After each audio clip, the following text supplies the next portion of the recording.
Իդեալ համակարգը տեղաբաշխում է 1 միլիարդ դրամի գովազդային ֆոնդ նորակառույց բնակարանների բոլոր շահառուների միջև։ Յուրաքանչյուր ընտանիք կարող է ստանալ 500,000 դրամի սերտիֆիկատ, որը կդառնա ձեր առաջին քայլը բնակարանը երազանքի տուն դարձնելու ճանապարհին։ Պարոն Գավստյան, մերձավոր արևելքի հետ կապված, իրավիճակի սրման հետ կապված, ըստ ձեզ ինչպես դա կազդի Հայաստանի տնտեսության եւ ֆինանսական շուկայի վրա, արդյոք նավթի գների, լոգիստիկ ծախսերի ռիսկի աշխարհաքաղաքական հավելավճարի աճը կարող է ուժեղացնել գնաճային ճնշումը, բարձրացնել փոխառությունների արժեքը, վատթարացնել կապիտալի շուկայի պայմանները, որքանով է շուկան պատրաստ երկարատև արտաքին շոկերի եւ արդյոք ԿԲ-ն ունի արտաքին ռիսկերի շեմ,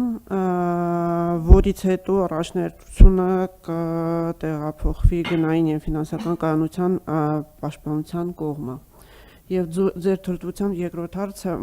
գնաճի վերաբերյալ աճում է գնաճը Հայաստանում դինամիկան ցույց է տալիս, որքանով է գների ներկայիս աճը ԿԲ-ի գնահատմամբ հանդիսանում կայուն միտում, այլ ոչ թե ժամանակավոր շեղում։ Շնորհակալություն։ Շնորհակալություն։ Նախ սկսեմ տարածաշրջանում տիրող լարվածությունից, դուք տեսնում եք մեր սլայդի վրա, մենք փորձել ենք գնահատել, թե մերձավոր արևելքի հակամարտության սրման արդյունքում ինչ հնարավոր ազդեցություն կարող է ունենալ Հայաստանում գնաճի վրա, ու մեր գնահատականներով դա կկազմի մոտ 1.2-ից 1.7%, ու դուք տեսնում եք ենթակոմպոնենտները, դա նավթի գնի ավելացումն է, ներմուծման այլ ընտրանքային ճանապարհների օգտագործման արդյունքում գնի որոշակի աճը եւ Իրանից ներմուծվող պարենային ապրանքների որոշակի փոխարինումը։ Սա ռիսկերի տիրույթում է, այսինքն մենք չենք ասում, որ սա տեղի է ունենալու, բայց տեղի ունենալու պարագայում գնաճի վրա ազդեցությունը կլինի 1.2-ից 1.7%։ Ինչ վերաբերվում է վերջին իրադարձությունների ազդեցությանը Հայաստանի տնտեսության վրա, ապա այդտեղ մի քանի ուղի կա, որոնք մենք մեր այսօրվա հանդիպման ընթացքում քննարկել ենք։ Ուղիներից առաջինը ու թերևս երևի թե կարևորներից մեկը դա կոնֆլիկտի ազդեցությունն է համաշխարհային տնտեսության եւ ընդհանուր օրինակ Ամերիկայի Միացյալ Նահանգներում տնտեսական աճի եւ ընդհանուր տնտեսական զարգացումների վրա։ Մեր գնահատմամբ հակամարտությունը, որը որ կա միջին արևելքում էս պայդրությամբ, ինքը ավելացնում է ստագֆլյացիոն ռիսկերը, այսինքն մի կողմից ավելացնում է տնտեսության դանդաղման ռիսկերը, մյուս կողմից իր մեջ ունի որոշակի ներուժային պոտենցիալ գնաճի ավելացման տեսանկյունից, ինչը բավականին անցանկալի երևույթ է լինելու մեզ համար, որովհետև եթե համաշխարհային տնտեսությունում նկատվելու է տնտեսական ակտիվության անկում, դա անդառնարեորեն ազդելու է Հայաստանի ներսում տնտեսական աճի եւ տնտեսական զարգացումների վրա։ Ուստի մեր քննարկումների ընթացքում մենք այդ կոմպոնենտին բավականին մեծ կշիռ ենք տվել քննարկման ընթացքում, այդ B տիպի սցենարների մատերիալիզացիայի մի ուղի է, բայց կարևոր ուղի։ Երկրորդը, ինչ վերաբերում է Հայաստանի տնտեսությունում հնարավոր ազդեցություններին, եթե օրինակ արտաքին պահանջարկը նվազեց, այդ արտաքին պահանջարկը բնականաբար ազդելու է նաև մեր տնտեսության արդյունքների վրա, ու դրանք ոչ միայն տնտեսական են լինելու, նաև մենք խոսել ենք, որ կարող են լինել հոգեբանական խնդիրներ, օրինակ մարդիկ, ովքեր որ տրամադրվել էին, որ այս տարի պիտի այցելեին Հայաստան, տեսնելով, որ Հայաստանի շուրջ զարգացումները գնում են ինչ-որ վատ սցենարներով, կարող է զերծ մնան այս տարի Հայաստան այցելելուց։ Երկրորդ խնդիրները, որը մենք նաև կարող ենք ունենալ պոտենցիալ ռիսկերի տեսանկյունից, դա հայկական ընկերությունների կողմից միջին արևելքի շուկաներում ապրանքների իրացման հնարավորության սահմանափակումն է եւ այդ լոգիստիկ խնդիրների արդյունքում նաեւ արտահանման որոշակի սահմանափակումներ։ Գիտեք, որ այնտեղ Միացյալ Արաբական Էմիրությունները վերջին ժամանակաշրջանում Հայաստանի համար հանդիսանում էին որոշակի հաբ, որտեղ արտահանվում էին Հայաստան բերվող եւ Հայաստանից արտահանվող ապրանքների մի մեծ խմբականակ, ուստի մենք կարծում ենք, որ այդտեղ որոշակի ռիսկեր կան կուտակված։ Երրորդը դա ձեր կողմից մատնանշված նավթի գների հետ կապված զարգացումներն են, նավթի գները ունեն ուղղակի ազդեցություն գնաճի վրա, բայց նաև կան երկրորդական էֆեկտներ, որովհետև նավթը կամ էներգակիրները իրանք որոշակի պրոպորցիաներով մտնում են նաև ընդհանուր ապրանքների ինքնարժեքի վերջնական հաշվարկի մեջ, որը կարող է թանկացնել մեր ապրանքները արդեն առաջարկի տեսանկյունից։ Ու այս բոլոր կոմպոնենտները համադրելով մենք կարծում ենք, որ կան որոշակի ռիսկեր, որ մեզ կարող են տանել ավելի ցածր գնաճային ուղղությամբ, որը պայմանավորված կլինի հենց ցածր պահանջարկով, եւ կան նաեւ գնաճային ռիսկեր, այդ հլմոր մենակ արտաքին շուկաների մասին եմ ասում, որոնք կարող են մեզ ապահովել գնաճի ավելի բարձր տրայեկտորիա։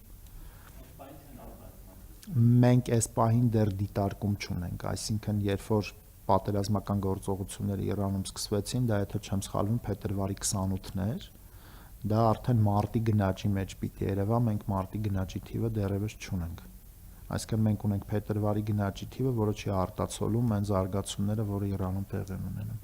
Եվ երկրորդ հարցը մի հատ որ խնդրեմ։ Հա, մենք ըստ էության գնաճի մեջ կան կոմպոնենտներ, որոնք պայմանավորված են պահանջարկի գործոններով եւ գնաճի մեջ կան կոմպոնենտներ, որոնք պայմանավորված են առաջարկի գործոններով։ Այդտեղ զգալի գործոններ կան, որոնք հիմնականում առաջարկով են պայմանավորված, օրինակ, չգիտեմ, մսի թանկացում, որը ըստ էության պիտի լինի միանգամյա, որպես կանոն այդ տիպի թանկացումները հենց միանգամյա են լինում, բայց նաև կա որոշակի, օրինակ, առողջապահական ծառայությունների թանկացում եւ այլ բաներ, կոմպոնենտներ, որոնք իրանց մեջ որոշակի պահանջարկի էլեմենտներ ունեն։ Սպուտնիկ։ Շնորհակալություն, պարոն Գալստյան, կարելի է ենթադրել, որ այդ գնաճային ռիսկերը, հենց ինչպես նշեցիք, հիմնականում առաջարկի կողմից են գալիս, մյուս կողմից էլ մենք ունենք պահանջարկի բացառ պահանջարկի գնաճային ռիսկեր, ինչի մասին եւս նշել եք հաղորդագրությունում, պահանջարկի նվազումը ինչ ոլորտների վրա կարող է ազդել եւ արդյոք ինչ որ եթե երկարաժամկետ ինչ որ միտումներ ցուցաբերի կոնֆլիկտային իրավիճակը արդյոք կարող է ազդել նաեւ ինչ որ երկարաժամկետ ֆակտորներ ունեցող ոլորտների վրա, օրինակ անշարժ գույքի գների եւ հիպոթեկային վարկարումների վճարանակության վրա։ Մենք այս պայդրությամբ այդ ռիսկերը չենք տեսնում, այսինքն ես որ ասեմ, որ մենք այդ ռիսկերի իրագործումը արդեն ռեալ կյանքում նկատում ենք, չէ, որովհետև վերջին շաբաթվա ընթացքում օրինակ հիպոթեկային վարկավորման նվազում չկա, այսինքն շարունակում է բնականon ընթացքով տեղի ունենալ։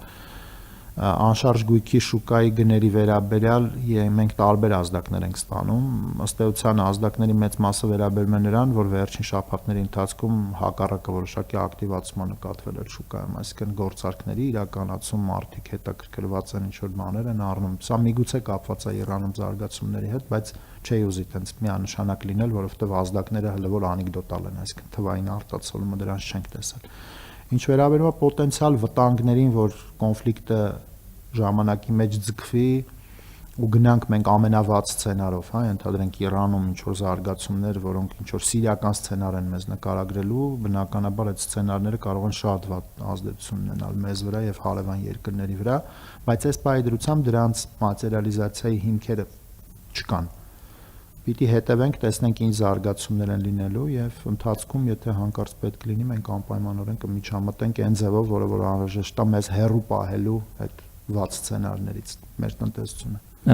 Եվ որպես լրացում առողջապահության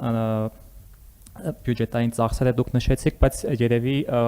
ոչ առանցյալ Իրանի հետ կապված ռիսկերից, այլ ուղղակի որպես պահանջարկի կտոր, հա, ճիշտ։ Հա, մենք տեսնում ենք, որ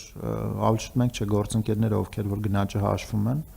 այդտեղ ըստ էության իրանք վերջին 2 ամսվա ընթացքում 3% առողջապահության ծառայությունների գնաճ են դրել։ Ու բնականաբար տեսակարար կշիռ է ծառայությունների, եթե չեմ սխալվում 10% է մեր զամբյուղում, ուստի 0.3% այդ 4.3-ից պայմանավորված է առողջապահության ոլորտում տեղի ունեցող գնաճի հետ։ Դա ոչ դեպքում, թե արդեն փաստացի։ Հունվար-փետրվարի ընթացքում 2 ամսվա կտրվածքով։ Հա 2։